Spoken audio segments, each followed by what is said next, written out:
Oi, gente, vamos lá para a aula de reprodutor masculino. Vamos lá. Então, o sistema reprodutor masculino, bora botar histologia.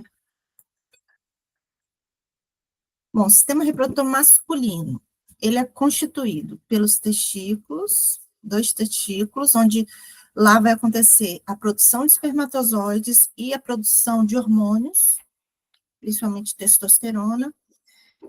Tem os ductos genitais, que podem ser intratesticulares ou extratesticulares.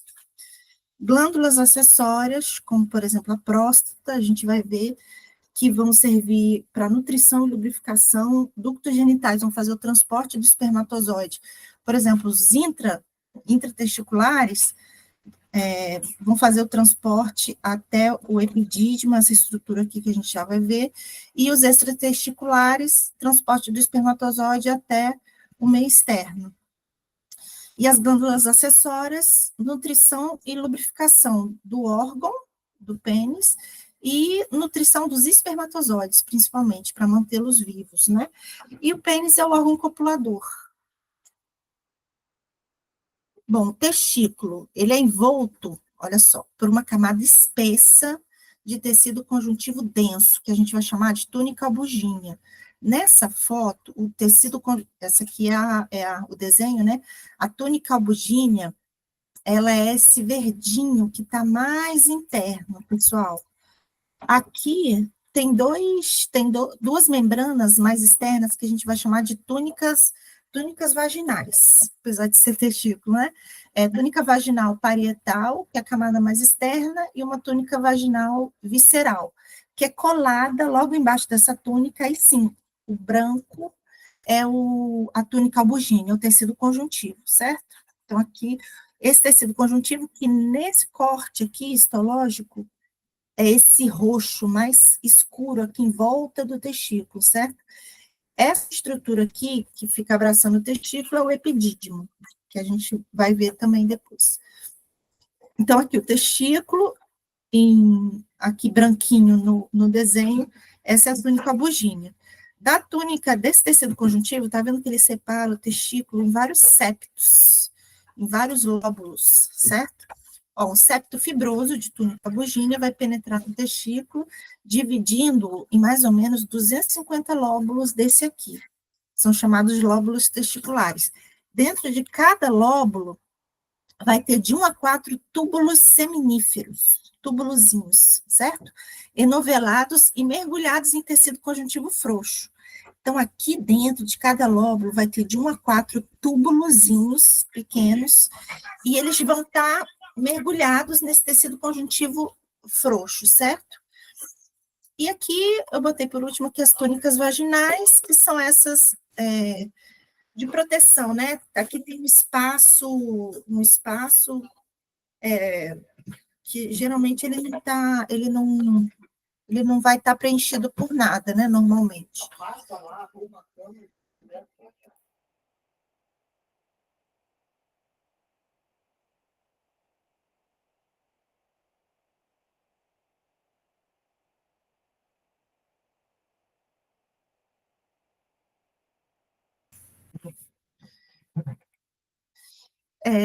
Então, aqui são fotos dos túbulos seminíferos, os túbulos seminíferos que estão dentro dos lóbulos testiculares. Olha só, pessoal, os túbulos seminíferos aqui cortados transversalmente.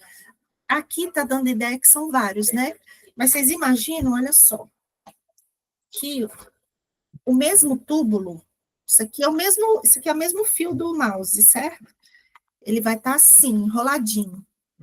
Se eu passar uma faca aqui, mostrar para vocês um corte transversal, vai estar aparecendo, ó, 4, 1, 2, 3, 4, vai estar aparecendo 4 tubinhos desse, vai parecer que são 4, mas na verdade não, é um só, mas ele está dobrado, certo? Aqui, a gente não tem como dizer, mas pode ser o mesmo túbulo. Quando a navalha do micrótomo passou para fazer o corte histológico, pode ter, ele cortou o mesmo túbulo em várias vários planos não, meu Deus, assim, várias porções, né? O mesmo túbulo. Então, parece vários, mas não. Porque lembra, tem de 1 a 4. Aqui tem muito mais, né? Que 4, por exemplo, mas é porque é o mesmo, cortadinho. Bom, então, aqui, olha só. Dentro dos testículos vai ter os lóbulos testiculares e dentro dos lóbulos de 1 a 4 túbulos seminíferos. Dentro dos túbulos seminíferos é que vai acontecer a produção de espermatozoides, certo, pessoal? Aqui, vocês estão vendo que o túbulo seminífero, aqui dá para ver melhor, o túbulo seminífero, a gente vai ter esse epitélio, que a gente chama de epitélio germinativo, aqui mais pertinho, epitélio germinativo ou seminífero. Esse epitélio germinativo, pessoal, o seminífero, é que estão as células que vão formar os espermatozoides, certo? Então, ó, túbulos seminíferos do testículo. Epitélio germinativo, G, esse aqui. L é o lúmen dos túbulos seminíferos. Aqui, se vocês notarem, já tem flagelo, já tem espermatozoide maduro aqui, certo? No espaço entre os túbulos existe um tecido intersticial, que é importante, gente. Lembra que eu falei que os túbulos seminíferos estão mergulhados num tecido conjuntivo frouxo? Vai ser esse aqui, que fica entre os cortes de túbulo seminífero. É importante, gente, porque nesse conjuntivo frouxo, eu vou falar logo, vai ficar uma célula muito importante, chamada de célula de Leydig, ou célula intersticial, e é ela que produz a testosterona. Olha que legal. É uma célula que fica aqui, ó. Ela não vai ficar dentro do túbulo seminífero, ela vai ficar nesse espaço intersticial, no conjuntivo frouxo, entre os túbulos seminíferos, certo? Então, de novo, olha só que bonito, mais perto. Os túbulos seminíferos, eles estão inseridos em um tecido conjuntivo frouxo, rico em vasos sanguíneos, linfáticos e nervos. E células intersticiais, denominadas de células nesse conjuntivo denominadas de intersticiais ou de Leydig. Então, aqui nessa foto primeiro, ó, essa estrutura roxa escura é esse conjuntivo onde os túbulos seminíferos estão mergulhados.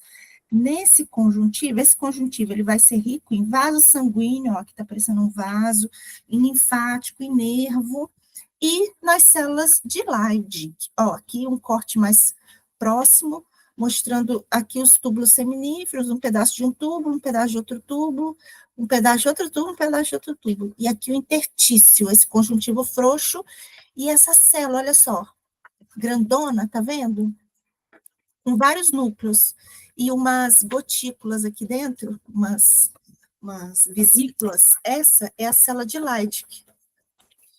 Meu Deus, meu gato tá doidinho.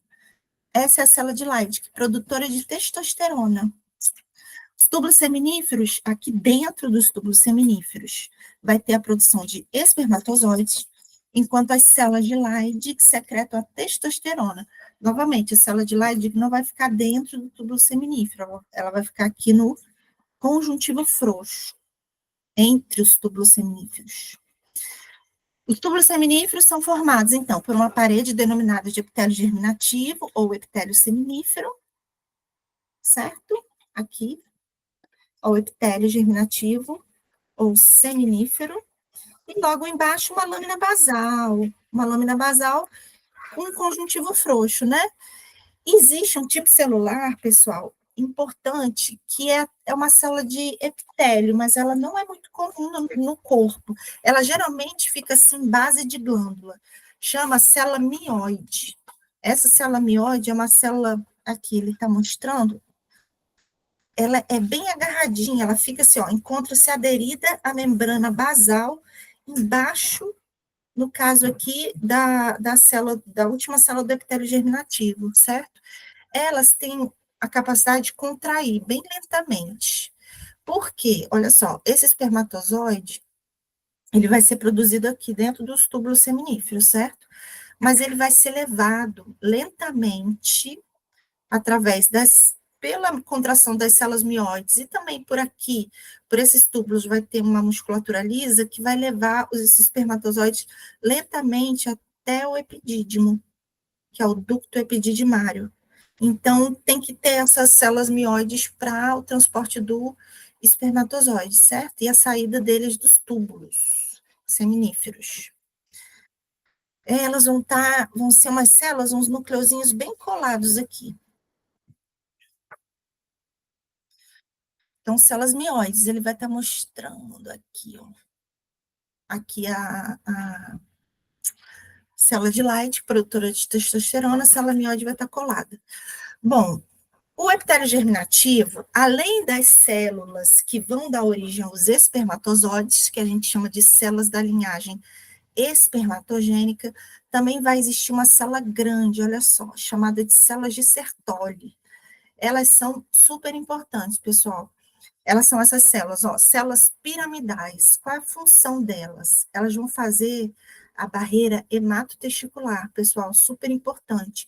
Elas vão fazer junções ocludentes com outras células de Sertoli e elas vão trancar ali aquele ambiente do epitélio germinativo e impedir a entrada, por exemplo, de células do sistema imune, certo? E também vão controlar, por exemplo, a nutrição do espermatozoide, vão fazer fagocitose de resto de citoplasma, secreção desse hormônio aqui, dessa proteína ligante de androgênio.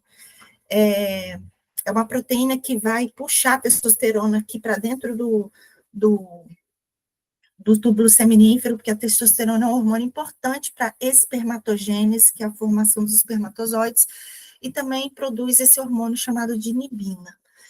E, assim, uma função importantíssima da célula de Sertoli, como eu falei, ela faz junção ocludente.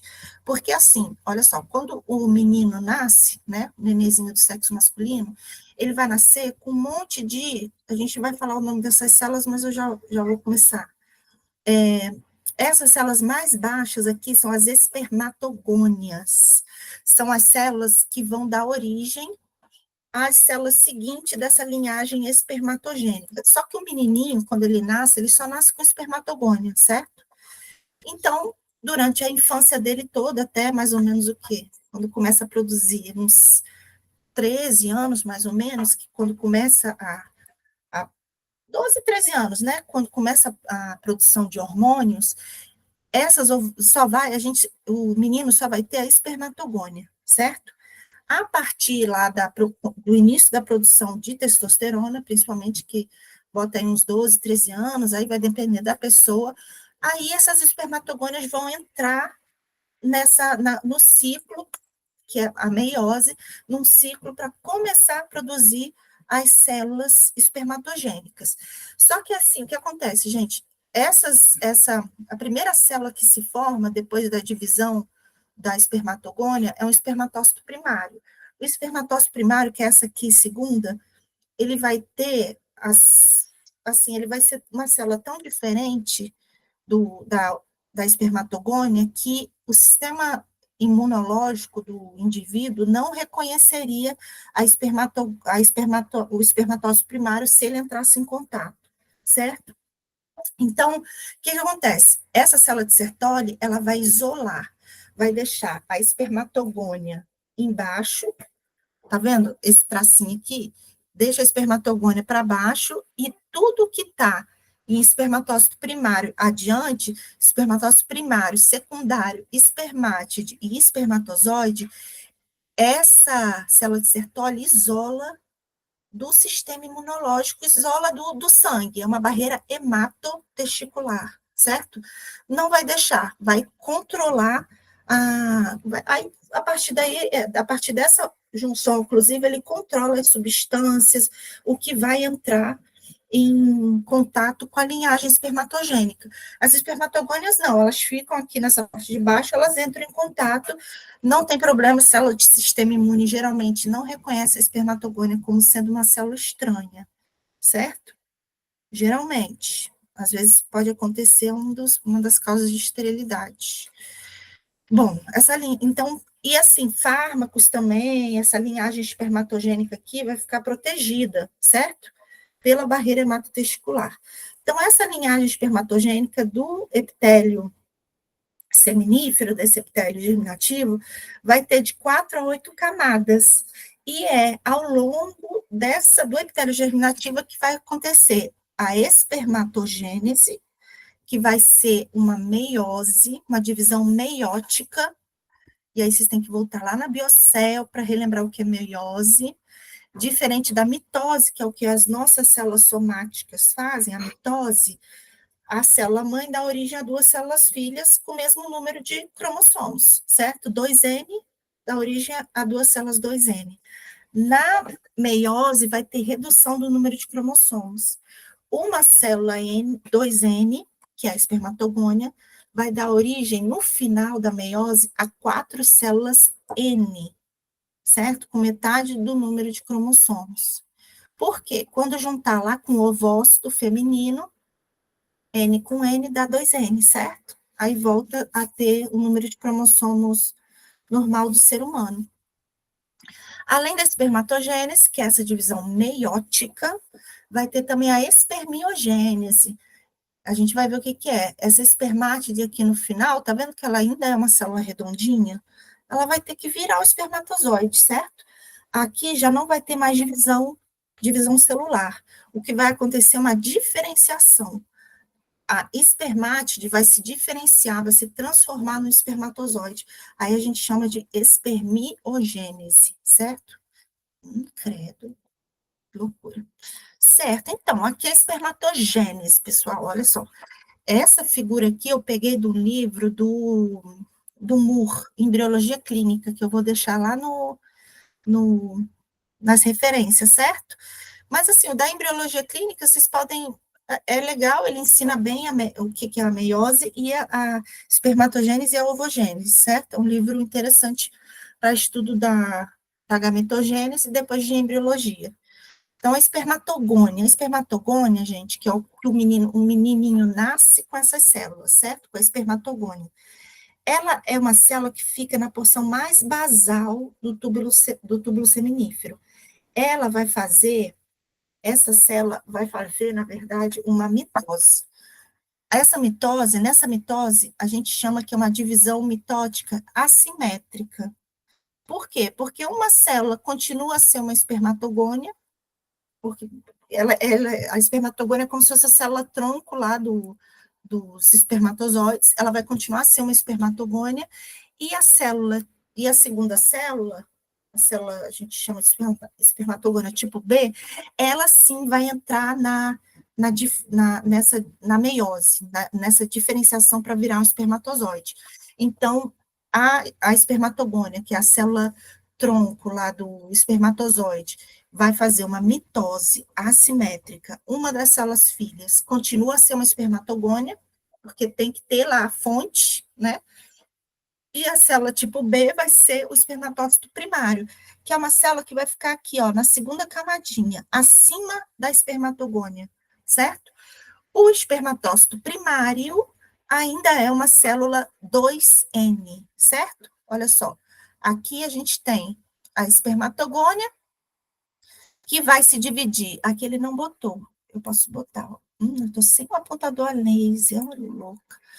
Aqui, essa espermatogônia. Uma célula vira um espermatócito primário, a outra célula vai continuar a ser uma espermatogônia, certo? Continua a ser uma espermatogônia. Esse espermatócito primário, aí sim, ele vai começar a primeira meiose. A meiose são duas divisões celulares, certo? Consecutivas, quer dizer, não consecutivas no caso feminino, vocês vão ver. Mas são duas divisões celulares. Na primeira divisão, já tem a redução do número de cromossomos, certo?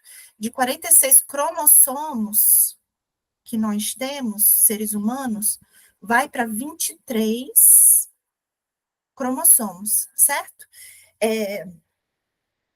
Cada espermatócito primário aqui, esse é o espermatócito primário, quando ele se divide a primeira vez, na meiose 1, ele vai dar origem a 2 espermatócitos secundários. Esses espermatócitos secundários, pessoal, eles vão ficar na terceira fileirinha aqui de células, certo? Primeira fileirinha, espermatogônia, segunda fileira, espermatócito primário, terceira fileira, espermatócito secundário. O espermatócito primário e o secundário, morfologicamente, eles são muito parecidos, mas geneticamente são metade do número de cromossomos, certo? Enquanto o espermatócito primário tem 46, o espermatócito secundário vai ter 23, certo? Bom, esse espermatócito secundário, ele continua, ele faz uma segunda, vai fazer a meiose 2. Nessa meiose 2 não vai ter redução do número de cromossomos, né? Vai ter a separação das cromátides irmãs, e aí essas células, uma vai dar origem a duas, esse outro espermatócito primário, um vai dar origem a dois, certo? Então, olha só, gente, de uma célula, na meiose, de uma célula, no final, vão ter 4 células, só que com metade do número de cromossomos. É o que acontece na meiose, certo? Essas células aqui, que se originaram dessa divisão meiótica do espermatócito secundário, a gente chama de espermátides, certo? Então, novamente, ó, e outra coisa, as espermatogônias, o menininho nasce com a espermatogônia, fica com o testículozinho cheio de espermatogônia a infância inteira. Quando chega lá na pré-adolescência, adolescência, que ele, a gente vai ver a hipófise começa, a gente vai ver na aula de endócrino, ela começa a produzir um hormônio para estimular a produção de testosterona, mas eles, assim, a hipófise só acorda nesse ponto quando na adolescência, certo? E aí começa a produzir, que vai começar a ativar a célula de Leydig, a produzir testosterona. A testosterona produzida pela célula de Leydig ativa essa espermatogênese. E aí começa a espermatogônia, faz mitose primeiro, espermatogônia 2N, que é 46 cromossomos, né? Vai fazer uma mitose assimétrica, dando origem a outra espermatogônia e a um espermatócito primário. Esse espermatócito primário, a espermatogônia continua sendo espermatogônia. O espermatócito primário, ele já se comprometeu com a linhagem espermatogênica. Espermatócito primário, que é uma célula 2N ainda, começa a primeira meiose, meiose 1, vira espermatócito secundário, já com metade do número de cromossomos, certo? Esse espermatócito secundário, que é uma célula N, faz a segunda meiose, dando origem às espermátides, que são células N também, certo? A gente chama também de haploide. E aí, daqui para cá, de espermátide para espermatozoide, não tem mais divisão celular. O que vai acontecer aqui, a gente vai chamar de espermiogênese, e é uma... Ativar caneta, será que... Ah, tá. E o que vai acontecer aqui é uma diferenciação celular, certo? Uma transformação. Aqui. Aqui só mostrando a localização. Espermatogônias, aqui, ó, vão ser essas células mais basais, células pequenas próximas à lâmina basal. Espermatócito primário, já são essas células bem maiores, olha só o tamanho do núcleo, gente. Células grandes, cromossomo visível, próximo à lâmina basal. O espermatócito primário ainda é uma célula 2N, certo? Depois a gente vai ter a divisão, não botei aqui o pobre do espermatócito secundário. Esse espermatócito primário sofre a primeira meiose, dando origem ao espermatócito secundário, que já é uma célula N, já é uma célula haploide, certo? E, só que morfologicamente eles são bem parecidos, pessoal. Pode ser esse aqui, não tem como dizer assim com certeza, mas essa célula aqui acima pode ser um espermatócito secundário, que já é uma célula haploide. Esse espermatócito secundário vai fazer a meiose 2, dando origem às espermátides. Quer ver espermátide? Essa célula aqui, aí a espermátide, células com núcleo mais condensado. Então, são essas aqui. A espermátide, essa célula já não vai mais fazer divisão celular, o que vai acontecer agora é uma diferenciação. Ela vai começar a se transformar num espermatozoide. Olha só, que a gente vê aqui no lúmen, aqui nesse lúmen a gente também consegue ver mais o flagelinho, certo? A espermátide, que já também continua a ser uma célula haploide, ela vai dar origem ao espermatozoide, mas se transformando, certo? Se diferenciando. Olha, louca, tudo contorcido proximal. Meu Deus. Bom, depois eu mudo. Eu vou puxar para vocês isso consertado, viu? Desculpa. Muito bem. Depois eu conserto. Não, vou consertar agora, senão eu vou esquecer, sabia? Vou escrever aqui em cima. Isso aí que está escrito aí embaixo, está mostrando embaixo, é uma espermiogênese. Espermiogênese, que é a diferenciação da espermátide em espermatozoide.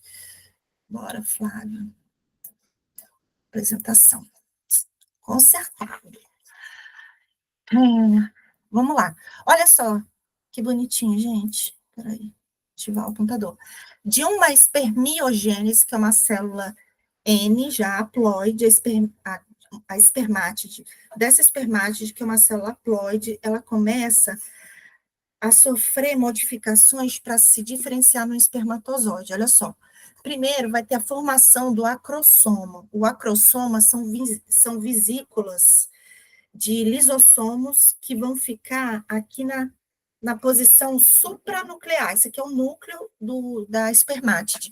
Olha só o acrossoma se formando aqui. As vesículas vão se unindo para formar, primeiro, essa vesícula acrossômica. Ó, a vesícula acrossômica é esse roxo mais escuro aqui, já no espermatozoide. A vesícula acrossômica, pessoal, ela vai ser importante, porque ela vai conter enzimas que vão destruir umas células que ficam na frente do ovócito, porque o espermatozoide, o objetivo é que ele consiga entrar no ovócito. Só que o ovócito, que a gente vai ver na próxima aula de feminino, ele tem umas célulazinhas que ficam na frente dele, chamadas de corona radiata. E o espermatozoide tem que entrar, atravessar essa camada de células. Então, ele produz essas enzimas aqui, produz não, ele libera essas enzimas que estão aí dentro, são enzimas líticas, que vão destruir a junção dessas células para o espermatozoide poder passar por elas, certo? Então, o acrossoma é muito importante. Via complexa de Golgi, né? O complexo de Golgi vai soltar essas vesículas se unem, essas vesículas acrossômicas, para formar o acrossoma. Os centríolo, pessoal, são esses azuizinhos, essas estruturas azulzinhas aqui. O centríolo, ele vai ficar numa posição oposta do acrossoma, certo? Não, o azulzinho não, o azulzinho é o complexo de Golgi. O centríolo é esse, tá tão pequenininho, olha que eu tô de óculos, hein? É esse pretinho. A partir do centríolo, o centríolo é um complexo de proteínas, a partir do centríolo vai começar a surgir o flagelo. O flagelo que vocês estão vendo aqui, ó, ele é formado por uma proteína chamada de microtúbulos, e ele tem mobilidade. Lembra que a gente estudou os cílios no tecido epitelial? É a mesma composição, só que a célula epitelial tem centenas de cílios na sua superfície apical que batem. O flagelo, geralmente, o normal é um por célula, certo? O espermatozoide normal vai ter um flagelo nele só, mas a estrutura proteica é a mesma, certo? E os centríolos vão migrar para uma posição totalmente oposta à do acrossoma, certo? Então, se o acrossoma está aqui na supranuclear, o centríolo vem para a posição oposta para iniciar aqui a germinação desse flagelo, certo? As mitocôndrias, por sua vez, ó, acúmulo de mitocôndrias, as mitocôndrias, elas vão ser super importantes para o espermatozoide, porque toda a energia do batimento flagelar vai vir do ATP produzido pelas mitocôndrias, certo? Então, as mitocôndrias, olha só, elas começam a migrar para essa peça intermediária aqui e fica do lado do flagelo, olha só. No espermatozoide, ele vai estar aqui, nessa peça intermediária. E aqui, condensação e alongamento do núcleo. O espermatozoide, pessoal, ele tem que ficar num formato hidrodinâmico, certo?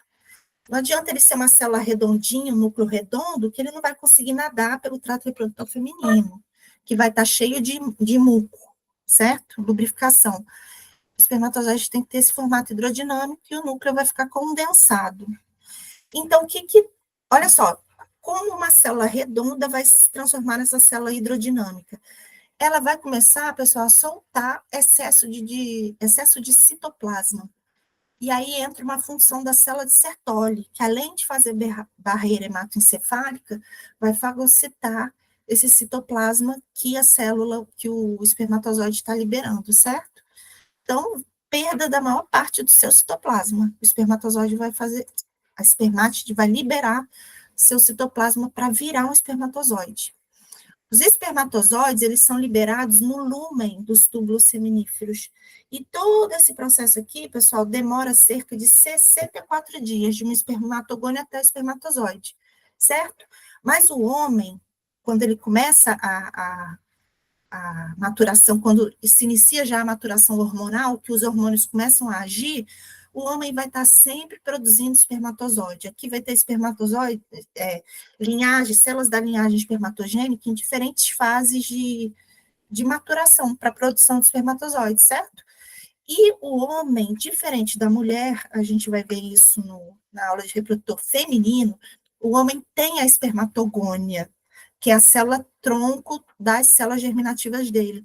Então, o homem é fértil a vida inteira, desde o momento em que ele começa a produzir o hormônio masculino, da adolescência até morrer, certo?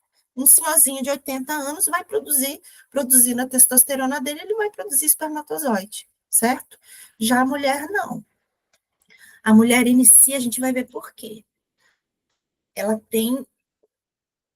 vai nascer com o número certo de ovócitos que ela vai. Não o número certo, ela nasce, na verdade, com milhares de ovócitos, muito a mais do que ela vai precisar ao longo da vida. Mas ela não vai ter a fonte, a ovogônia, certo? Enquanto o homem tem a espermatogônia, a mulher vai ter a ovogônia, mas só enquanto ela é um feto, certo? Quando a menininha nasce, ela já nasce com todas as ovogônias dela, todas já diferenciadas em ovócito primário. Então, não tem a célula, não vai ter a mitose, que a gente vê a espermatogônia aqui fazendo mitose, a mulher não. Então, a mulher vai ter uma vida reprodutiva com limite, diferente do homem, certo? A gente vai ver isso. Bom, então vimos o testículo, que acontece, ó, aqui dentro. Essa foto tá legal, mostrando o testículo com os lóbulos testiculares, ó, dentro dentro dos lóbulos testiculares, os túbulos seminíferos, certo? Bom, depois que o espermatozoide é formado nos túbulos seminíferos, ele tem que ser levado para essa estrutura aqui, que fica abraçada no testículo, que a gente chama de epidídimo, certo? Só que, então, aí, deixa eu ver se dá para ver melhor no próximo. Dá. Vocês notarem aqui nessa figura, tem esses ductozinhos aqui, ó, que a gente chama de túbulos retos, que está saindo sai do túbulo seminífero, tá vendo?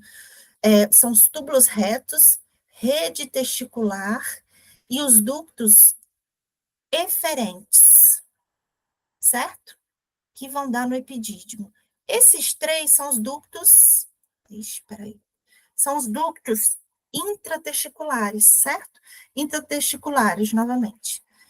Túbulos retos, rede testicular e os ductos eferentes. O espermatozoide que está aqui dentro, do que foi formado no túbulo seminífero, o espermatozoide já maduro, certo, pessoal? Aquele já com flagelo, vai ser levado lentamente por movimentação peristáltica, bem lenta, e com a ajuda das células mióides, e também com uma musculatura lisa que vai ter aqui, vai levar lentamente esses espermatozoides por esses três túbulos até esse epidídimo, certo?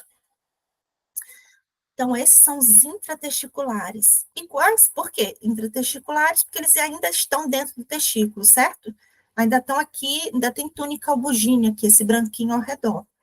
Quando chega no epidídimo, o epidídimo já é um ducto extratesticular. Bom, extratesticular é o ducto epididimário, que é o epidídimo. O epidídimo é um ducto só, certo, pessoal? Aí, do epidídimo, a gente vai ter, ó, subindo aqui, canal ducto ou canal deferente, entrando aqui, ó, Isso aqui é a bexiga. Perto da bexiga, ele tem um pedacinho aqui que ele já vai receber a secreção da primeira glândula masculina, que vão ser as vesículas seminais, a gente vai falar delas. Vesícula seminal é essa aqui, ó, são duas, né? Vai receber. Quando ele recebe essa primeira secreção, os espermatozoides, isso na hora da ejaculação, né, pessoal? Até antes da ejaculação, o espermatozoide fica guardadinho aqui no epidídimo, certo? Então, o homem vai ter o espermatozoide em formação nos túbulos seminíferos e armazenado no epidídimo. Na hora da ejaculação, é que vai vir pelo canal deferente, entra aqui num ducto chamado de ducto ejaculatório, mas aí já para receber a secreção, primeiro das vesículas seminais, depois dessa outra glândula importante aqui, que tem abraçada na uretra, porque isso aqui é a bexiga, esse caninho aqui é a uretra, a próstata. A próstata é uma glândula que fica agarrada na uretra, gente. Olha só. Finge que esse aqui é a uretra, a próstata é uma glândula que fica assim, ó, abraçada na uretra. Vocês estão vendo? Deixa eu ver aqui. Sim, aqui, ó. Aí aqui continua, ó. Então, e aí, ó, ducto ejaculatório, quando ele entra já aqui quando ele encontra a uretra prostática, aí pronto, aí de ducto ejaculatório já é a uretra. A uretra, aí começa, a uretra prostática, intramembranosa e a uretra peniana, certo? A uretra, como eu falei para vocês na aula de urinário, vai ser uma estrutura que vai ser usada tanto pelo sistema urinário para eliminação da bexiga, para eliminação da urina, a urina fica aqui armazenada na bexiga, na hora do xixi, vem pela uretra e sai, tanto no sistema reprodutor. Na hora da ejaculação, que vai ter a contração, vai vir. O espermatozoide vai subir pelo canal deferente, passar pelo canal ejaculatório, receber secreção da vesícula seminal, entrar na uretra prostática, receber secreção da próstata e vai ser eliminado via uretra peniana, que intramembranosa. Isso aqui é uma outra glândula também, na uretra intramembranosa, vai receber uma secreção das glândulas bulbouretrais, e aí vai ser eliminado também pela uretra do corpo do pênis, certo? Muito bem. Tá. Olha só, os ductos genitais intratesticulares, ó, os túbulos seminíferos terminam nos túbulos retos, certo? Os túbulos retos se juntam e formam assim, o epitélio cúbico, ainda bem que todo o epitélio é igual para todo mundo, ó. Epitélio cúbico simples, que é de túbulo reto, a rede testicular também é cúbico simples, e os ductos eferentes, se eu não me engano, também, certo? Então, vamos lá. Epitélio cuboide simples é envolto em tecido conjuntivo denso. Túbulo reto se continua na rede testicular. Rede testicular está localizado no mediastino e composto por redes anastomosadas. Anastomose é essa junção de túbulo que ele está mostrando aqui, tá vendo? Mediastino é essa região mais espessa do testículo, certo? Que tem mais conjuntivo até. Dessa rede testicular, que também é epitélio cúbico simples, vai sair de 10 a 20 ductos eferentes, que também é um cúbico simples, e algumas células podem ter cílios que batem em direção ao epidídimo, para ajudar o espermatozoide, certo, pessoal? A chegar aqui no epidídimo. Células musculares lisas também vão estar presentes circundando esse epitélio, para fazer essa movimentação peristáltica lenta, levando o espermatozoide daqui dos ductos intratesticulares até o ducto epididimário, epidídimo, que já é um ducto extratesticular, certo? Ó, os ductos genitais extratesticulares. Bom, os ductos eferentes aqui, ó, eles se fundem para formar o ducto epididimário. O ducto epididimário, ou epidídimo, é um tubo único, enrolado, que mede de 4 a 6 metros de comprimento. Olha que loucura. Aqui, pessoal, é um túbulo só, é aquele mesmo esquema que eu mostrei para vocês. Olha só, aqui não tem um fio só, certo? Se eu passar uma faca aqui e mostrar para vocês, só vai ter um, vocês só vão ver um tubo, certo? Mas olha só como é que o túbulo seminífero fica, como é que gente, hoje eu tô, olha como é que o epidídimo, túbulo, o ducto epididimário fica dentro dessa estrutura. Ele fica todo enroladinho, ó, mas continua sendo um, tá vendo? Quando passa uma faca, quando passa o micrótomo, né, a navalha do micrótomo, ele vai cortar, ó, esse túbulo em vários pedacinhos, certo? E aí, se eu mostrasse para vocês um negócio aqui, se eu cortasse o fio do meu mouse, que é um só, vocês iam ver 1, 2, 3, 4, 5, 6, 7, 8 túbulos desse, certo? Então, ó, esse corte aqui está mostrando 1, 2, 3, 4, 5, 6, 7, 8, 9, 10. Uns 10 cortes, umas 10 estruturas de epidídimo, mas só é um, certo? É porque ele está todo enroladinho, de 4 a 6 metros de comprimento. Hein? Esse epitélio, olha só. E olha só, gente, vocês sabem o que é isso aqui dentro? O que vocês acham? Isso aqui é espermatozoide. E não confundir, uma forma assim, não confundir com o túbulo seminífero, certo? O túbulo seminífero, que vai estar lá intratesticular, ele vai ter um epitélio germinativo, porque ele também vai ter espermatozoide no lúmen, certo? Epidídimo também tem espermatozoide no lúmen, mas olha o epitélio dele, pessoal, é um epitélio pseudoestratificado colunar com estereocílios. Os estereocílios, a gente viu lá na aula de epitélio, eles são como se fossem microvílulos longos, eles não têm mobilidade, certo? Não tem mobilidade. Aqui ele é pseudoestratificado, esse epitélio, porque além da célula mais cilíndrica, vai ter também umas células basais, que são células tronco desse epitélio. E aí parece que é estratificado, mas não é estratificado, certo? É estereociliado também, olha que legal. Entre os cortes, entre as estruturas de epidídimo, a gente vai ter, ó, um conjuntivo super rico, vascularizado, certo? Então, ó, o ducto epididimário longo enovelado, dando a impressão de que existem muitos ductos, mas lembra, não é. Há muitos espermatozoides no interior do ducto, em torno da parede. Há um tecido conjuntivo e músculo liso também. A parede do ducto é revestida de epitélio pseudoestratificado colunar estereociliado. Epitélio pseudoestratificado aqui, que bonito. Pseudoestratificado colunar estereociliado.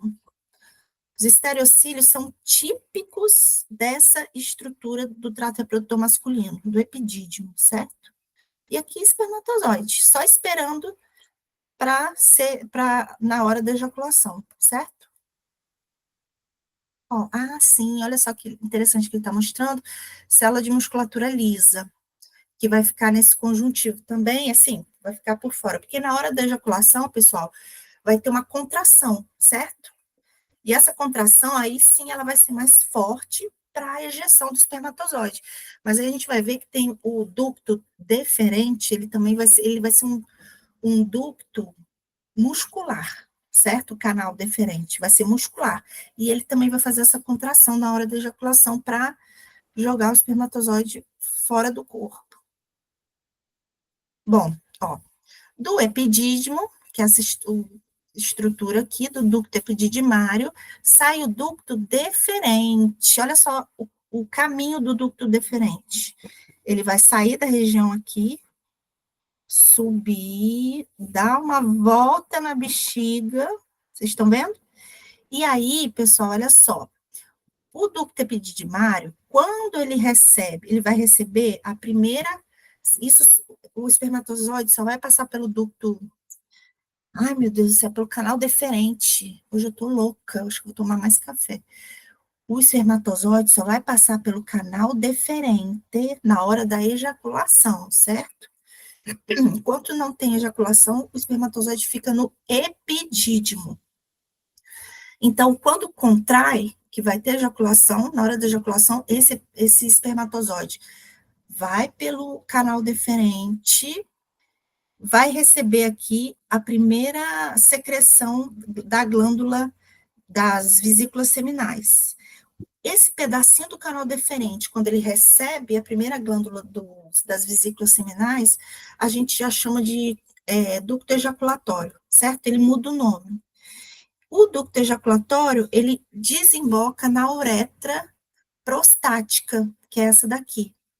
E aí já muda o nome para uretra prostática, certo? Aqui ele vai receber a secreção da próstata, que é essa glândula que fica abraçada na uretra.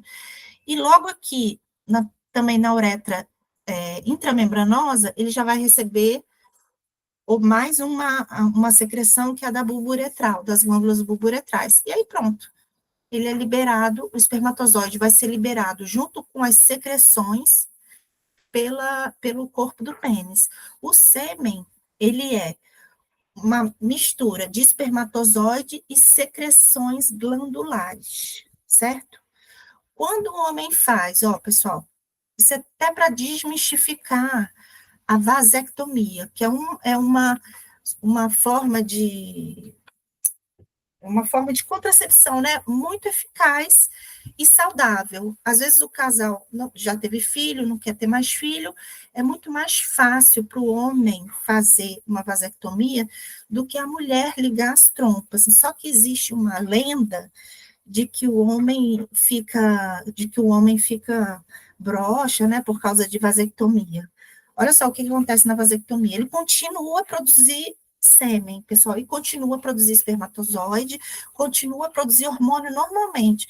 O que o médico faz na vasectomia, ele dentro do consultório mesmo, ele corta aqui, ele faz um buraquinho, gente, sempre leva anestesia. Tem anestesia no meio, mas ele dá um nozinho no canal deferente. E pronto, dá um nó. E aí, o que vai acontecer, gente? O espermatozoide dá um nó, pronto, o canal deferente vai ficar amarradinho. Esse era um tubo, só que aí ele vai dar um nó, e aí, pronto, fica fechado o canal deferente. O que acontece? O espermatozoide produzido no túbulo seminífero continua a ser produzido.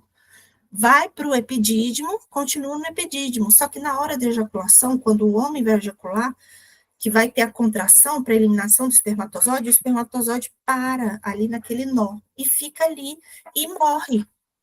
E não tem problema, porque depois as células, vai ter células fagocíticas ali, macrófago, vai limpar ali lá dentro, pronto. Não vai mais esse espermatozoide que morreu, mas o homem continua a produzir espermatozoide, certo? Continua a liberar a testosterona. E o que é liberado? Certo? O homem que fez vasectomia continua a produzir o sêmen normalmente. Quando o homem ejacula, pessoal, ele continua a produzir secreção vesícula seminal, glândula prostática, continua a produzir a secreção e a bulbo uretral. O que vai ser ejaculado é só o líquido das glândulas, o líquido, só a secreção glandular, não vai ter espermatozoide, certo? É só isso, gente, assim, o homem continua produzindo hormônio, não tem nada de ficar menos homem, certo? Tem que desmistificar isso. E é uma cirurgia muito mais simples para o homem, perto de uma ligadura de trompas para a mulher, certo? Ligadura, para ligar as trompas, tem que entrar já em centro cirúrgico, tem que ser um negócio mais complexo do que dar um nozinho com o canal deferente, certo? Olha só como é o canal deferente. Ele vai ter o epitélio dele, ó, do epidídimo, sai o ducto deferente, que termina na uretra, isso eu falei, onde ele esvazia seu conteúdo. O lúmen do canal deferente é bem estreito, porque olha o tamanho da parede, pessoal, isso aqui é parede muscular, certo? O epitélio, lá dentro, a gente vai ver melhor na prática, pseudoestratificado colunar, também com estereocílios, certo? Lâmina própria vai ficar logo aqui, um tecido conjuntivo rico em fibra elástica, porque o canal deferente, ele vai ter que ter uma elasticidade por conta da contração. E 3 camadas de músculo liso, pessoal. Olha a parede desse canal deferente, de musculatura lisa. Na hora da ejaculação, contrai isso tudo para eliminar o espermatozoide, certo? Então, isso aqui é uma seção transversal de um epitélio, seção transversal de um ducto deferente, transversal, epitélio pseudoestratificado colunar, estereociliado, lâmina própria, que é o conjuntivo que fica logo embaixo do epitélio. Aqui a gente não está vendo direito porque está um aumento baixo, porque aqui o que a gente quer, o que o pesquisador quis frisar foi mais a espessura da camada muscular, para vocês verem a contração, como é, a contração vai ser mais forte para a eliminação do espermatozoide, né, na hora da ejaculação. Eu, hein? Ai, meu Deus. Ah, tá certo. Certo. Então, continuamos nos ductos genitais extratesticulares. Olha aqui uma outra visão, ó. Aqui dá para ver melhor o negócio da vasectomia que eu falei para vocês. Ó, o canal deferente, ele vai ter o médico faz o nozinho aqui por aqui, ó, faz essa interrupção. O espermatozoide produzido aqui, continua a ser levado para o epidídimo, na hora da ejaculação ele para aqui, pronto. O homem continua a produzir testosterona, isso nunca não vai mudar. A testosterona, ó, ela cai no vaso sanguíneo, ela nem usa canal deferente para ir para o corpo do homem. O homem continua tendo nível de testosterona igual. Então, corta aqui, o que não vai ter na hora da ejaculação, vai sair o sêmen com secreção da vesícula seminal, secreção da próstata, secreção da bulbo uretral. Só não vai ter o quê? O que faz filho, certo? O espermatozoide. Então, vamos. Antes de entrar na próstata, olha só, o canal deferente se dilata, formando uma região que a gente chama de ampola, e aqui essa regiãozinha que recebe a vesícula seminal, a secreção, a gente chama de ducto ejaculatório, certo? Isso aqui, quando entra na próstata, pessoal, tá, se chama ducto ejaculatório, entra na próstata, porque a próstata é essa amarelinha aqui, tá vendo? Ela fica agarrada aqui fica ao redor da uretra prostática e também aqui perto do ducto ejaculatório, certo? Que recebe a secreção da vesícula seminal primeiro e depois recebe a secreção da próstata. A mucosa é semelhante ao canal deferente, mas sem as camadas musculares. A mucosa do ducto ejaculatório, ela não vai ter, ela vai ser o epitélio pseudoestratificado, estereociliado, mas não vai ter mais aquela camada espessa de músculo, certo? O ducto ejaculatório se abre aqui, então, na uretra prostática. A uretra prostática, tá vendo que ela tá vindo aqui da bexiga? Ela vai ter o mesmo epitélio da bexiga, que é um epitélio de transição, certo? Depois ela muda. Quando entra, ó, prostática tem o epitélio de transição. Essa porçãozinha da uretra pequena, que recebe ó, as glândulas bulburetrais, vesículas seminais e bulburetrais são pares, certo? São duas glândulas. A próstata é um conjunto um aglomerado de glândulas que a gente chama de próstata, é uma, né? Esse ductozinho aqui a gente chama de ducto de uretra membranosa. É um epitélio pseudoestratificado colunar. Não tem mais estereocílio, certo? E aí, aqui, quando entra no corpo do pênis, que é a uretra peniana, é um epitélio, em boa parte dele, pseudoestratificado colunar. Aqui no finalzinho, essa uretra, se vocês notarem, ela forma uma estrutura que a gente chama de fossa navicular, que vai ficar na cabeça do pênis, que a gente chama de glande, certo? E essa fossa navicular, o epitélio já vai ser epitélio pavimentoso estratificado, não queratinizado. Já é um epitélio de proteção, porque aqui já é o lado externo, certo? Então, esse epitéliozinho tem que ser de proteção. Que mais? É isso. Certo. Bom, então vamos falar agora das glândulas acessórias. Quais são? Vesículas seminais, ó, essa glândula aqui. Vesículas seminais são duas. Próstata aqui está em rosa. ela vai ficar abraçadinha assim como eu falei, na uretra prostática. E aqui a gente tem duas também glândulas bulbo-uretrais, tá vendo? Duas glândulas bulbo-uretrais. Bexiga tá aqui, próstata. Isso aqui é o canal anal, pessoal. Isso aqui é o reto, canal anal. Olha só, por que que o toque ele é importante, né? Para homens acima de 40, se eu não me engano. Quando o urologista, no caso, ele faz o toque, olha como a próstata é bem pertinho do reto, certo? Por isso que tem que ser feito por aqui, pessoal, porque o médico passando, ele sente se a próstata é uma glândula e ela não pode ter nenhuma região, nenhum nódulo, ela tem que ser toda lisa, certo? Então o médico, ele pode sentir, fazendo o toque, ele sente se tem algum caroço, se tem algum nódulo, se ela está muito aumentada, certo? Porque é perigoso. Só existe o exame de sangue, que a gente chama de PSA, que é muito importante porque ele vai medir. Eu ia falar isso na próstata, mas eu falo logo. Essas células epiteliais glandulares aqui, elas vão produzir uma proteína que é chamada de PSA. É o antígeno específico prostático. Só a célula da próstata produz. E tem um limite mínimo, assim, que eu não sei de cabeça. Por exemplo, vamos dizer que o normal seja 1. Você tem que estar esse PSA fica circulando no sangue, certo? E o normal, o homem só pode ter 1. Isso é uma medida arbitrária aqui que eu botei. Se tiver muito aumentado esse PSA no sangue, é porque tem alguma coisa estranha, errada. E aí, pelo toque, o médico consegue sentir a próstata, certo? Porque, novamente, ó, ânus, bem aqui, canal anal e reto, certo? Então, o PSA, mas às vezes, pessoal, o que pode acontecer? O PSA pode ainda estar normal, mas pode ter alguma anormalidade morfológica na forma da próstata, que o médico só vai saber se ele fizer o toque. Por isso que é importante, tá bom? Nada de preconceito besta. Bom, as vesículas seminais são 2 túbulos tortuosos, certo? 2 tubos tortuosos. Então, são glândulas tubulares tortuosas que podem medir até 15 centímetros de comprimento.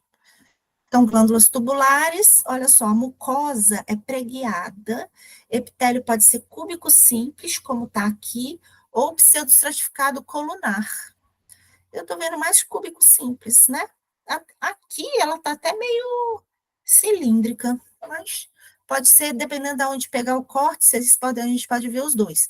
Embaixo tem uma lâmina própria rica em fibra elástica, que a vesícula seminal também ela contrai para liberar aqui a secreção, envolvida por célula muscular lisa, tem que contrair para liberar a secreção, e a secreção prostática, oh meu Deus, a secreção da vesícula seminal, ela é amarelada e vai conter proteína, vitamina, frutose. Frutose é um tipo de carboidrato. Vai ser uma fonte energética, pessoal, para o espermatozoide. Vai ser muito importante, porque o espermatozoide, quando ele é liberado no trato reprodutor feminino, ele pode ficar vivo ali dentro por mais ou menos 72 horas. Por isso que, às vezes, quando as mulheres, a gente vai fazer o Papa Nicolau, que é o exame do colo do útero, o médico pede para não ter relação sexual nos 3 dias anteriores. Porque, imagina, vai fazer lá a lâmina de Papa Nicolau, vai ter um espermatozoide no meio, né? Não dá. Então, por quê? O espermatozoide fica vivo, pode ficar vivo no trato reprodutor feminino por 3 dias. Como que ele fica vivo esses 3 dias? Com a fonte energética, com a ajuda das secreções, certo? Das secreções das glândulas masculinas. E a próstata? A próstata é um conjunto de glândulas, pessoal, são de 30 a 50 glândulas túbulo-alveolares também. Elas são túbulo e no finalzinho formam os ácinos. Lembra os ácinos, cacho de uva, que a gente também chama de alveolares, no caso, né? Túbulos alveolares ramificadas. Os ductos desse monte de glândula aqui desembocam na uretra prostática. A uretra prostática é um epitélio de transição, certo? A próstata vai ter um epitélio mais cúbico ou pseudoestratificado colunar também. E o fluido da próstata é branco e seroso, ou seja, mais líquido, rico em lipídio, enzima e é alcalino. Olha só, lipídios também, gordura importante para o espermatozoide, enzima e alcalino. O trato reprodutor feminino, especialmente ali no canal vaginal, pessoal, ele é mais ácido. Então, o pH da próstata ser alcalina é para proteger o espermatozoide. E as enzimas são principalmente enzimas antimicrobianas, porque também o canal vaginal feminino vai ter flora bacteriana, vai ter fungo como a cândida, que é um, um micro-organismo da flora. Ele antes até era considerado uma IST, mas não é mais uma infecção sexualmente transmissível. A cândida faz parte da flora da vagina, certo? Candida albicans. E aí, essas enzimas são para dar uma protegida no espermatozoide, certo? Enquanto eles estão ali passando pelo canal vaginal, quando eles são levados para o canal vaginal. E alcalino para proteger da acidez também do canal vaginal. A próstata, pessoal, é constituída por 3 zonas. Aqui, olha só, isso aqui é um corte transversal. Aqui dentro é a uretra. A próstata vai ter, ó, 3 camadinhas. A gente chama, primeiro aqui, de zona central, zona de transição e a zona periférica. Aqui, pessoal, são umas patologias que eu coloquei que ocorrem mais em determinadas zonas do que outras. Por exemplo, aqui HPB, é a hiperplasia prostática benigna. Benigna. O que acontece? O homem, após os 60 anos, é comum a próstata aumentar de tamanho, de forma benigna, sem ser câncer. Câncer é maligno, a hiperplasia é benigno. O que acontece, gente? Eu não falei para vocês que a uretra prostática está aqui, a próstata abraça. O negócio é que se a próstata crescer demais, ela pode apertar a uretra. E aí o homem começa a sentir dor ao urinar, pode também sair sangue na urina, certo? E acho que dói, deve doer, né? Não sei. Mas, infelizmente, é comum em homens após os 60 anos, a hiperplasia prostática benigna. E ele vai acontecer mais, essa hiperplasia, por uma proliferação das células dessa região da zona de transição, certo? Já na zona periférica, vai acontecer mais a malignização dessas células, vai ter mais câncer de próstata nessa região mais externa, certo? Da próstata. Que é a mesma coisa, pessoal, a proliferação exagerada das células, só que infelizmente aqui a célula já está mutada, né? Já está com aspecto mais maligno. Então, mas só que também pode apertar a uretra, e aí o homem sentir dificuldade para urinar, pode urinar sangue, certo? E aí, novamente, a importância do exame do toque. Como o câncer dá mais nessa região periférica, pessoal, olha só, dá mais na região externa. O médico fazendo toque, ele já pode sentir um caroço, certo? O carocinho, aquele, alguma coisa estranha, e já encaminhar para um exame mais profundo, certo? Certo.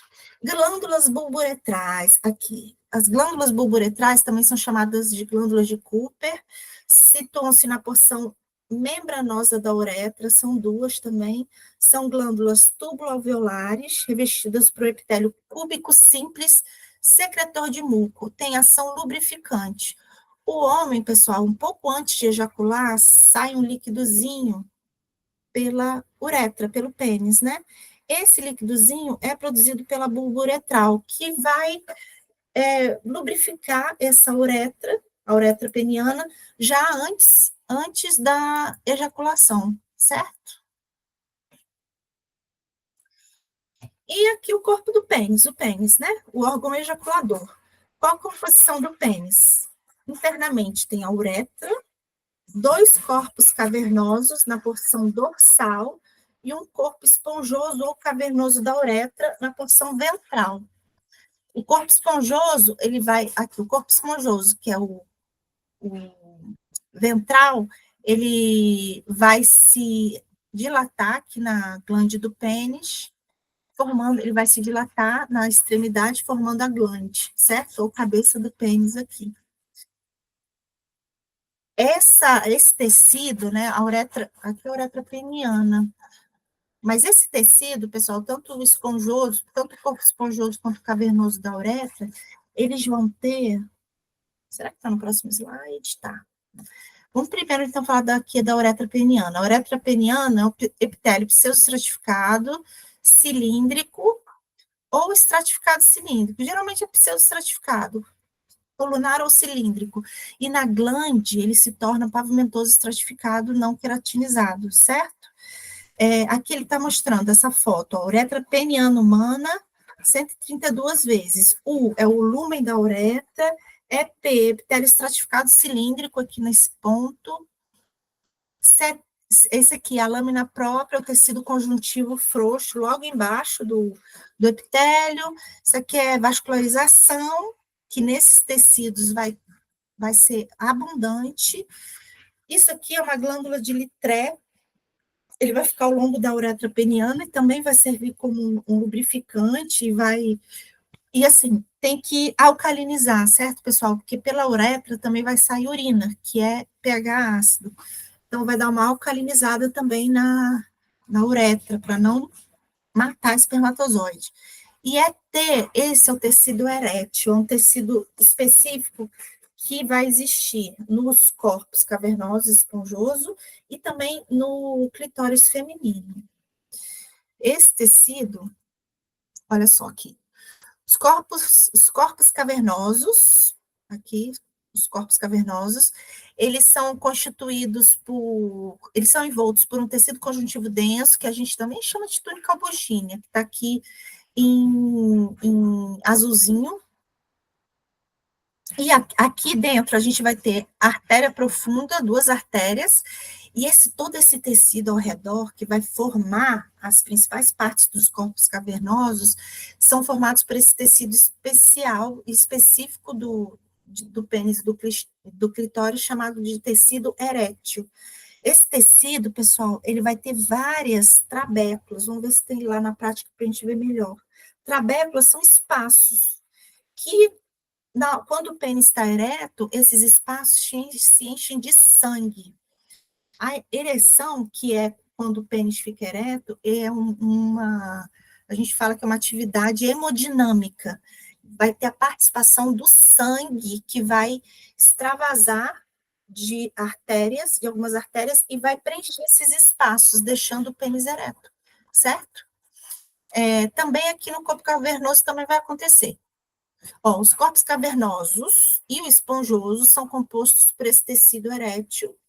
E o que é o tecido erétil? Espaços venosos separados por trabéculos de tecido conjuntivo e célula muscular lisa. Vamos ver o que tem aqui. Envelope fibroso, isso aqui é um tecido conjuntivo denso, artérias, dorsal, veia profunda, aqui nervo. Vai ser inervado, óbvio, porque tanto a contração quanto esse processo hemodinâmico vai ter participação do sistema nervoso autônomo. Mas eu não vou entrar em fisiologia. Já basta a histologia, né? Vamos ver o que é isso. CS, espaços venosos, trabéculas, FT. Não tem nenhum FT aqui. Tá, FT está aqui em cima. Tecido erétil, a uretra peniana aqui, e a túnica bugínea, que é o azulzinho aqui no desenho. A túnica bugínea vai ser esse conjuntivo aqui fora. É isso, pessoal. Eu vou botar o vídeo da prática em outro, senão vai acontecer igual ao urinário, que vai parar meu vídeo. Tá bom? Obrigada, felicidades.